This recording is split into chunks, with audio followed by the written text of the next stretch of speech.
What's up, everyone? It's Maverick Method back again.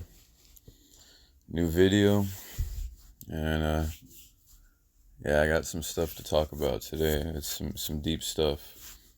It's based off of some things I've been working on for a couple years now, studying obsessively and watching the heavens at night. And I've learned a lot. I'll tell you that.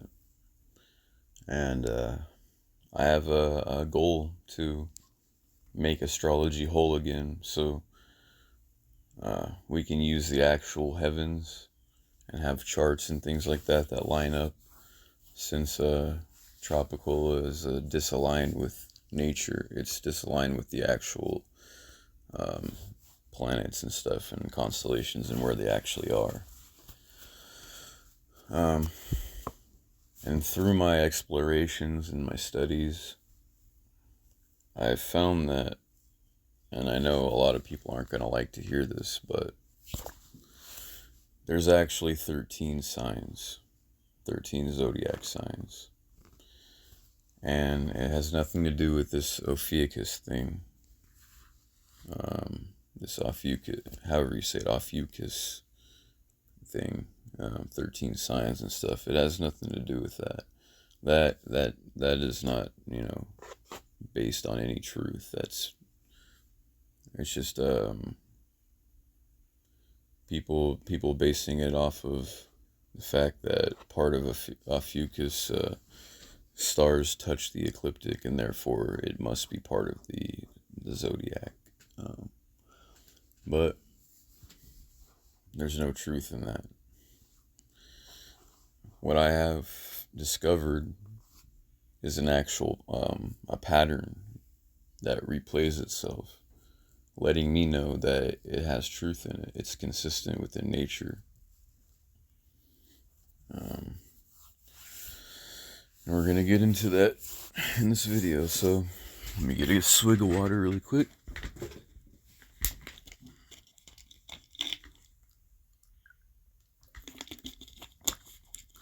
So basically, the 12 zodiac signs are not the truth. And that's a heavy thing to say, I know. But they're not based on nature, they're based on man's idea of how things should be within the world, within the heavens. They're based on mankind being obsessed with symmetry, perfect straight lines, which you can see in nature. Things appear more random, but nature has its own perfection to it. Mankind was not here before nature. Nature has been doing this a long time, a lot longer than we've been here. And for us to come here after the fact, way after the fact, and try to say that we know what's perfect and how things should be, it's a little bit crazy, don't you think? It's a little bit insane. So I'm going to show you, first of all, we're going to talk about the original zodiac and how it was refined down to 12, and how also why the 12 was reduced from the 13 also. So first we're going to talk about the original zodiac. Thank you to the Babylonians. So there's something you should know about called the Babylonian star catalogs. Now, these are basically, as you can see, they're like tablets. And they were, recording stars and the constellations and things like that.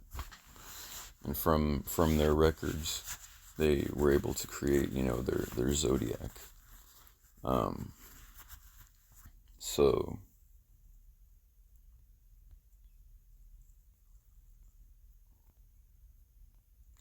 basically, as you can see here, what it says: the path of the moon as given in Mole Apin, consists of 17 or 18 stations, recognizable as the direct predecessors of the 12 sign zodiac.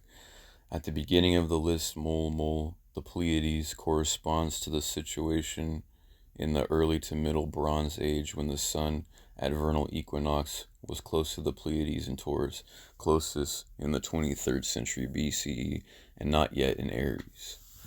Okay, so this is before tropical astrology started.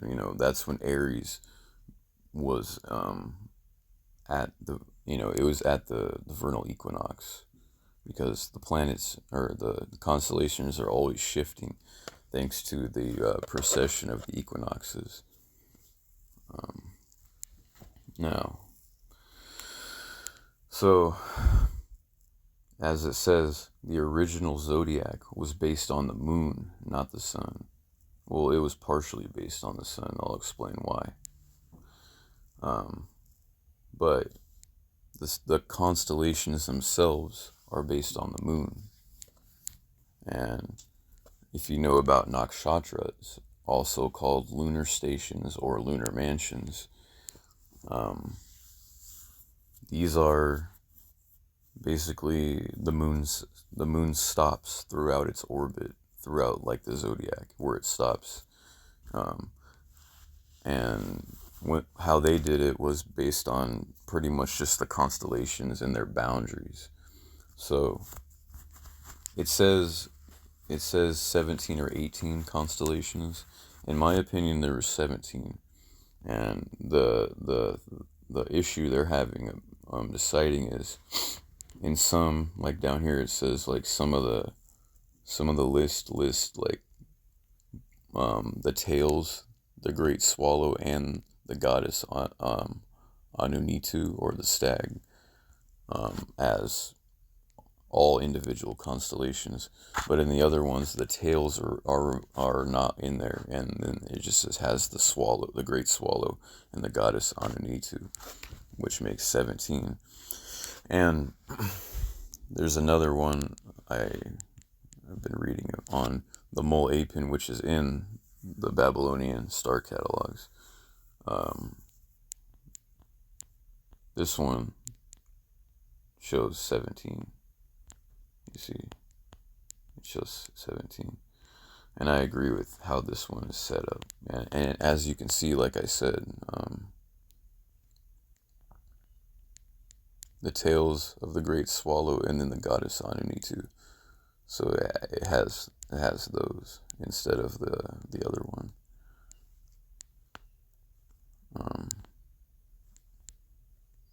And yeah, that one's it's part of Pisces and Andromeda too. These include constellations that we see that as not part of the zodiac now, like the Pleiades was its own constellation, Orion, Perseus, Auriga, and then these ones are situated different than we know it now. You even can see some of these. They show you. Let's see some. Here's Perseus, the old man. Here's the bull of heaven, Taurus. And then the great shepherd, I think it's called. The great shepherd Anu, which is Orion.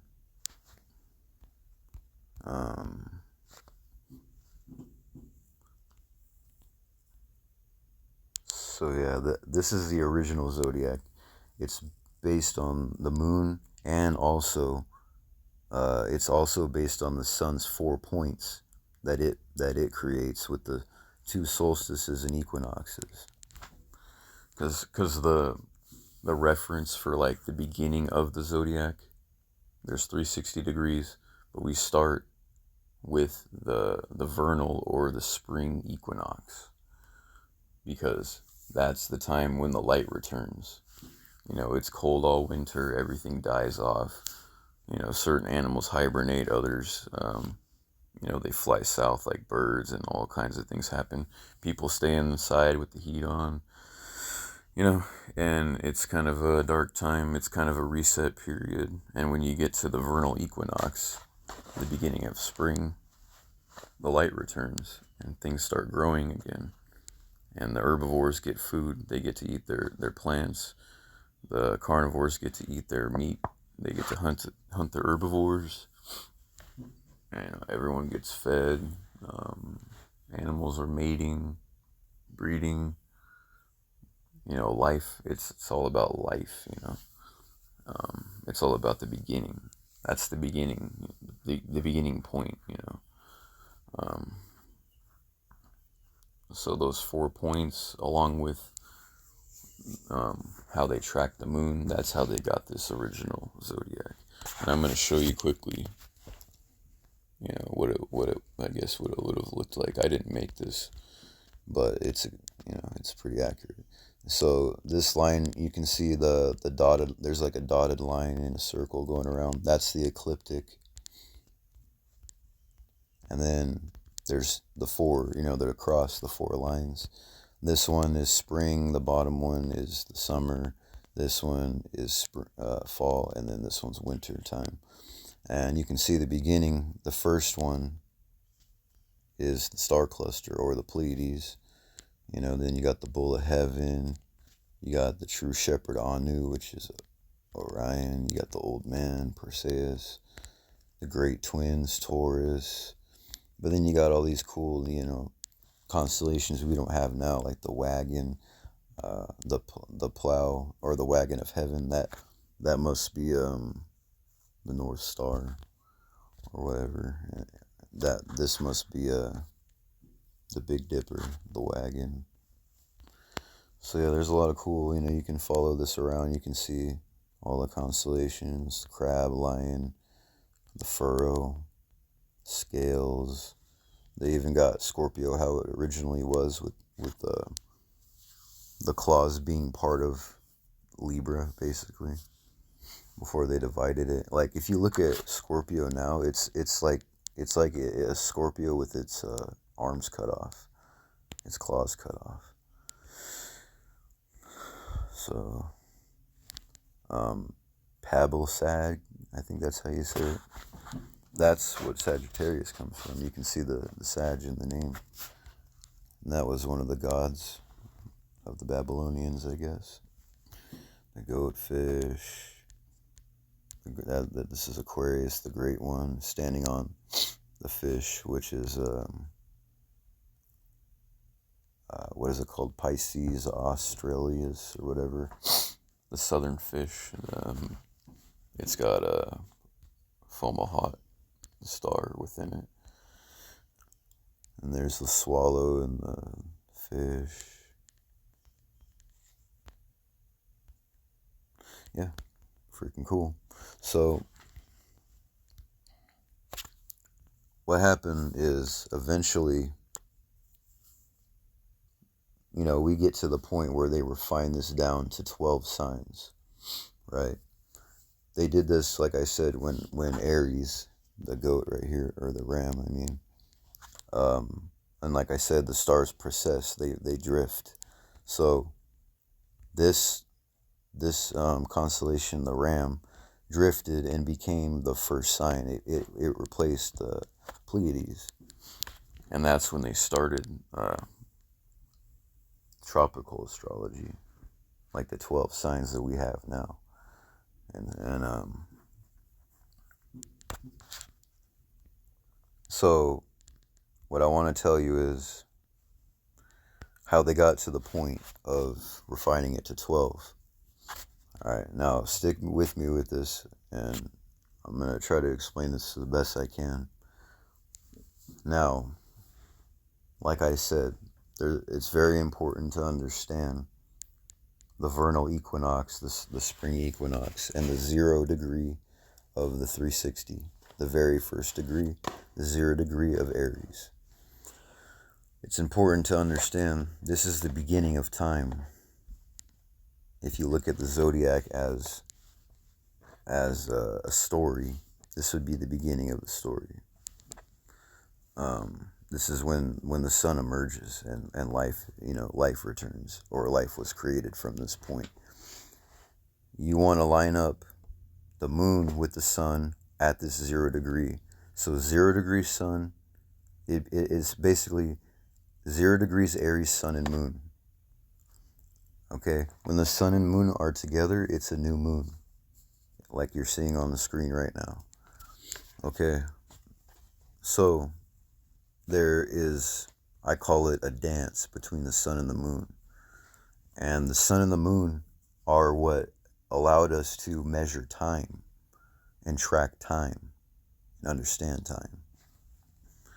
So they are the creators. They created the Zodiac. They created, helped us understand time. And we know what the sun does. The sun creates everything. Okay. So the dance between the sun and the moon. This is the beginning part where they meet. Okay. And what's going to happen is, as I go through this year, the sun and the moon are going to meet 13 times. It's going to create 12 pretty much symmetrical spaces, and then one smaller 13th space. Now, I don't want to run it through the entire year because that's just going to be boring to watch. So I'm going to show you how it works, and then I'm going to skip to the end part and explain more. So here's the first time they meet. Okay. And here's how it works. I'll show it like this. Okay, so the moon travels, the sun travels, but the moon is faster than the sun. Okay, that's why they don't meet exactly in the same point again. It's not perfectly lined up. So they meet here. They meet here. That's their second meeting spot.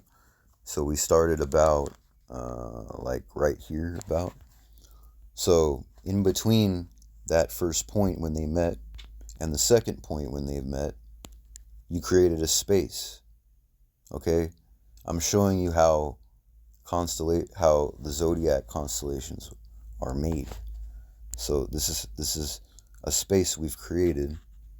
There's stars in between it, and you can take the stars and create an image to symbolize the energy of this space. Okay? Now, this happens 13 times until you get to this 0 point again. So we're just gonna let it ride. It doesn't take that long. So there's another one. There's another one.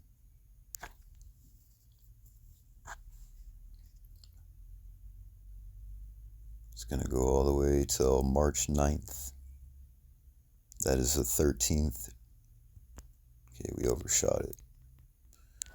March 9th is the 13th time. And you don't, you're gonna have to believe me because I didn't slow it down. You can slow it down and count it if you want, or you can do this yourself. But it meets 13 times. This is the 13th time. The 0 degree where it the ending spot is here about. So if you measure out, which I've measured these out, I've done all the work. So they're all 12 of them. They're not perfectly symmetrical because this is nature. Again, nature is not perfect straight lines and all these things. Okay, so if you measure them out, if you do this on different years, and it all comes out to about the same. And if you average it all out, which I've done, it's you get about 12 signs that are symmetrical, and they're about 29 degrees each. And then that leaves you with the last bit here with 12 degrees. That's just the average. It fluctuates with each time they meet throughout the year, and you're doing it on a different starting point. It fluctuates, but again, it's consistent. It's consistent enough to be a recognizable pattern that repeats itself every year. Because you can take a crescent moon and start it here, or any phase you want, and you can calculate exactly what phase it is, and you can measure that. You can, again, run it through, get to that same phase again, and it'll be in about the same spot as I just showed you each of those 13 times. So I just average them out because it's not consistent. So you can't have a chart really. You have to have a fixed chart pretty much for things to work. So you have to have you have to average out those points. And that's as close as I can get, otherwise it just doesn't work. Because I've tested this a lot, I obsess about this every day. That's all I think about. So anyway, what happens is, this is the 13th stop.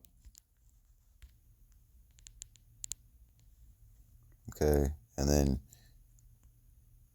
the moon finishes its course at that 0 degree, and then when the sun finishes it, of course it's at the equinox again, the 0 degree of Aries, the beginning of the zodiac, of the year, of all that time. So that completes the 13 spaces. Okay, and again it repeats over and over again. It's a consistent pattern. So the thing about it is, how did we get to 12 then? Well, the ancients knew about this 13 times that the sun and the moon meet. And, the sun and the moon create these 13 spaces, but you end up with this smaller little sign at the end with 12 others that are pretty much perfectly symmetrical. And again, people want things perfect. So they decided to pretty much take those remaining degrees and then just distribute them to the rest of the signs, the zodiac, and then, perfectly make it as 12 signs that are 30 degrees each. And let me explain a little bit why they did this. Because in an ideal, like in a perfect world, right? Let me get back to this. Whoops. Okay, if things were perfect and symmetrical, like the 12 signs with 30 degrees each try to portray things are, what would happen is you would start here with the sun and the moon at the 0 degree, and each time the sun and the moon would meet, like I showed you, they would be 30 degrees exactly each time. So they would start at the 0, they would meet again, they do what I showed you like this. They go through, they meet again, but it would be exactly 30 degrees. And this would happen 12 times throughout, and once you'd get to the last one, 30 degrees later, it would land exactly back on the 0. But as I just showed you, that doesn't happen. It doesn't work like that. It's not perfectly symmetrical and even. There's 13, one of them being a little bit smaller than the others. But that doesn't mean it's not legitimate. That doesn't mean it doesn't work. And let me just show you even further why the 12 zodiac signs don't work. Why 12 does not fit into the real zodiac. The real zodiac. Why 12 doesn't fit. Okay. So we're gonna go back to this really quick, and I'm gonna show you something. So when it's talking about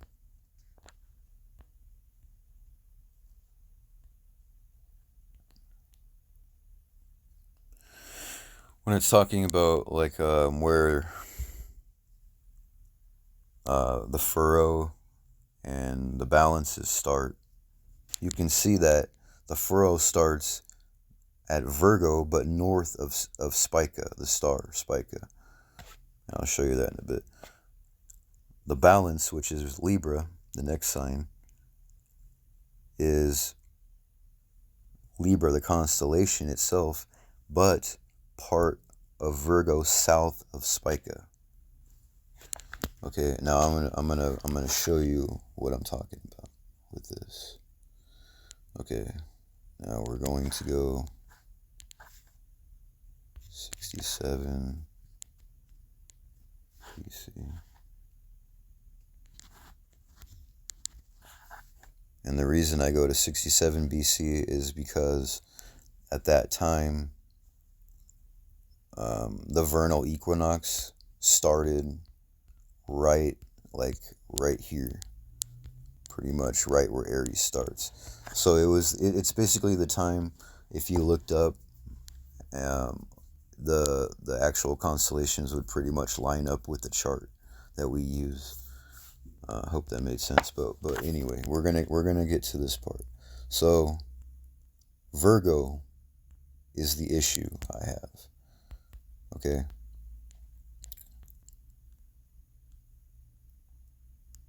So Virgo starts August 24th. Okay. As you can see, this is Virgo, the constellation. Let's turn these on so you can see it better. Okay, here's Virgo, and you can see it's starting at the beginning of the constellation where it should. Okay, and then we can see over here the next constellation is Libra, right? The issue is when you go over to the beginning where Libra starts, which is September 23rd, you can see, like it says, it's south of Spica, part of Virgo south of Spica and Libra. The other part is the northern part of Libra, or Virgo, north of Spica. So basically, it's showing you right here, it's not perfectly symmetrical like they tried to make it. Otherwise, right here where the sun is would be the beginning of where Virgo is, but you can see Virgo starts right here because Virgo's tiny and Libra's tiny, and Virgo is the most massive constellation in the whole zodiac. It's the biggest one. It has the most degrees along the ecliptic. So there's no way it could be one constellation. You guys understand what I'm saying? So they forced it. They forced the 12 to fit in. And it has to do, again, with... This is the blueprint they took from. This is their blueprint. You can see the 4. They split each 4 into 3. And again, they did it when, you have to imagine, shit was shifted to where this ram is in the beginning part where these 6 stars are. So they cut it into 3s. And when they cut it into 3s, the Virgo constellation was, which is called the furrow here, it was cut to where it was cut in half, basically, because it wasn't originally symmetrical, but they cut it all up symmetrically. So when they did that, that line would have been where the sun is, and it cuts through, not really in half, but it's towards the end, not quite half, but it's in the constellation running through it. The line would be cutting her legs off, pretty much, like from the knees down. So I hope that makes sense, and showing you that it's not perfectly symmetrical. And the 12 signs, though, it's pretty accurate. It's not that far off from the 13 signs that I'm using, that I'm proposing. It's really not that different. It's just I'm proposing that the 13 signs are more dialed in direct, and that the 12 are a bit off. and because it was a forced thing that doesn't really work. It's not really in line with nature. Mine is more in line with nature. It's as close as I can get. So that's pretty much how it works. I'm gonna make some other videos going more in depth about the 12th or the 13th sign and what it symbolizes and how to interpret it and the rulership of it and all these things. But this video I wanted to just show you the dance between the sun and the moon and how the true months and the true signs are created in the zodiac, and how they took the natural version of things and they tried to make it perfectly symmetrical, for their own liking, and that threw things off a bit. And now we're in this time where we've discovered these 3 new planets, Uranus, Neptune, and Pisces. And we did this by using technology, which was the telescope, which allowed our natural senses to be extended beyond their limits. Our sight was able to look into dimensions that we normally cannot perceive. And by doing that, we never knew about these things before. They existed, of course, but now we're able to perceive them. Now we feel them, and now we know they're there. They're part of our reality now. They're perceptible bodies within our reality now, and they can't be ignored, and they can't be downplayed. And this is important to do because in these times, the consciousness, the understanding of things, has been upgraded. The perception, we're having access to things that normally humans really shouldn't. That's why the technology is destroying us, and it will destroy us.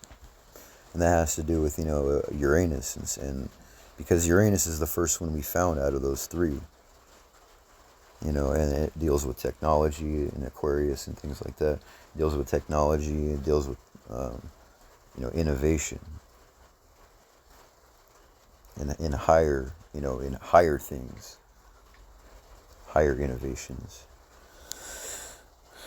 And, with Neptune and Pluto, it just goes higher and higher up. And I'm going to get into that in some other videos. But the goal is to create this so we can help people, understand the energies of the modern day, translate it for everybody, and have access to it and understand it so we can use it and it won't destroy us, because it's powerful energies, right? I'm someone who, my moon or my sun and my Pluto are in a less than 1 degree conjunction within each other. I have access to Pluto. I have access to that far out shit, and I want to bring that to everybody, because I'm obsessed with this shit, man. And I understand that if you mess with these higher things, these higher planets, these higher energies, that it can be bad, because it can lead you into some places you don't want to be. You can get hurt, you can get in trouble, you can get lost in places you don't want to be lost, and it can be bad. So if we can help people use these energies in good ways and respect them and be righteous with them, that's what we need to do, because that's going to help people in the future. When this shit gets worse and worse, it's going to help them survive. It's going to help them maintain some order and fight the chaos and fight the darkness, and establish order that we can defend for a better world for us all. because it doesn't have to be the way things are in these times. It's fucked up, man. Things are getting bad. It doesn't have to be. Everyone can be eating good. Everyone can be living good, man. And there's these greedy people that they want to control things and they want to fuck everyone over, so they can be on top. And it doesn't need to be that way. And the order we're under, this 12 order that we've been using, for the past like 3,000 plus years, probably more than that, 4,000 years. We've been using it and it's not gotten us anywhere, good now. It's time to upgrade. This is an expired system almost, I'd say. You could say that, we need to upgrade. So, trying to think if there's anything else I want to cover. Let's see how long this has been going. 30 minutes. Damn, this long video. But if you watched it this far, I really do appreciate you a lot. And I hope you'll spread the word about this to whoever you can. And let's get this out, man. My goal is to create a website where I can have a chart generator based on my calculations with this 13 sign stuff. We'll have it all created. We'll have all the things explained in the website. And people will be able to use this too. Because this is what I use now. I don't use the 12 anymore. I use my 13. And if you want, I can help you out. I can help you in ways. Just message me. And we can talk. And if you want to know more about this, and how you can possibly use it right now and stuff like that. So hit me up if you want. In the comments. I'll give you my information and stuff. And then, yeah. Anyway, thanks for watching. Take care, everyone. Peace out.